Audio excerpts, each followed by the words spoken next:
Okay, attach అయిన తర్వాత ఇక్కడ మనకి గూగుల్ ఇమేజెస్ ఇక్కడ మనం సేవ్ చేసుకున్న ఫోల్డర్లోకి చేసిన తర్వాత సెలెక్ట్ చేసుకున్నాం, ఓపెన్. ఓకే, బై డిఫాల్ట్గా వదిలేసేయండి, స్పెసిఫై ఆన్ స్క్రీన్ అనండి. Okay okay, so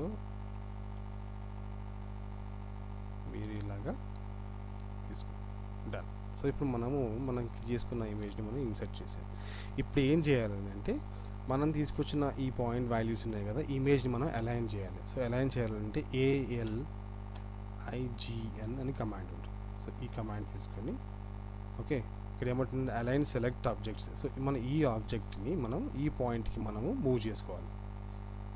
okay, so ఇక్కడ ఈ పాయింట్ని సెలెక్ట్ చేసుకుందాం. ఫస్ట్ పాయింట్ ఉంటుంది, తర్వాత ఫస్ట్ డెస్టినేషన్ పాయింట్ ఉంటుంది. సో ఇది మన డెస్టినేషన్ పాయింట్ ఎక్కడ ఉంది చూసుకోండి. సో ఇది ఫస్ట్ డెస్టినేషన్ పాయింట్.